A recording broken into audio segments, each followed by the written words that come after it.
Assalamualaikum warahmatullahi wabarakatuh. Perkenalkan, nama saya Muhammad Irfan Aroyan dari kelas TI 23T.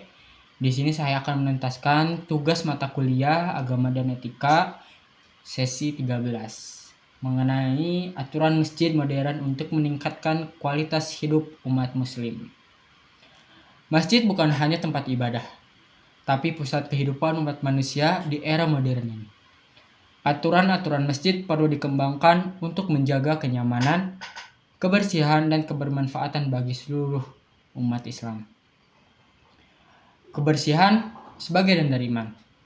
Masjid harus menjadi tempat yang bersih dan nyaman, bebas dari sampah dan bau tak sedap.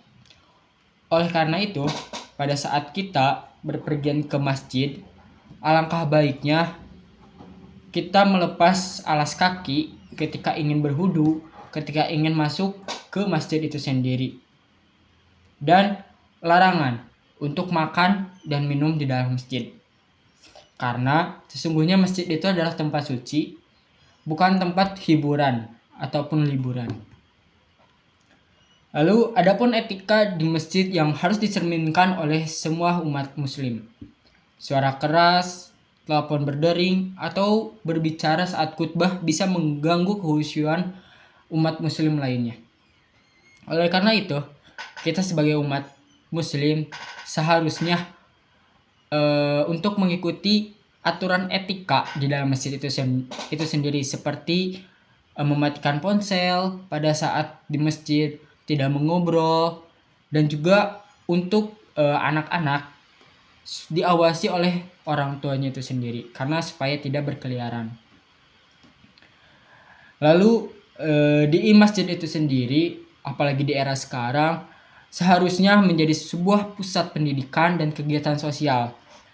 Remaja masjid itu perlu diadakan di setiap masjidnya, karena membantu untuk menyediakan jadwal kajian rutin, menyambut komunitas belajar, baik anak, remaja, dan dewasa, dan menjadi pusat bantuan sosial seperti bersedekah, donasi, dan juga zakat.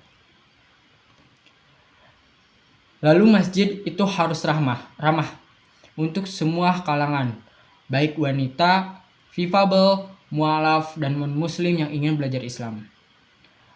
Ruang sholat harus dikhususkan untuk wanita dan pria, dan memberikan akses roda dan juga penerjemah bagi orang-orang yang spesial.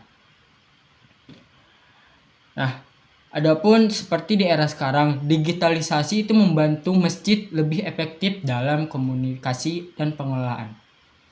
Jadwal sholat dan kegiatan via website ataupun WhatsApp itu dapat membantu untuk mensejahterakan di masjid itu sendiri. Kotak amal digital pun itu bisa meringankan beban ataupun menginstankan suatu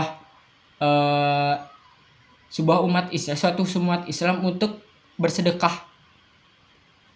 Nah, dengan itu semua, dengan kita mengikuti aturan-aturan masjid yang relevan di era ini, kita bukan hanya menjaga kesucian rumah Allah, tapi juga memperkuat kualitas hidup dan persaudaraan antar umat Islam. Mungkin sekian yang bisa saya sampaikan. Terima kasih. Wassalamualaikum warahmatullahi wabarakatuh.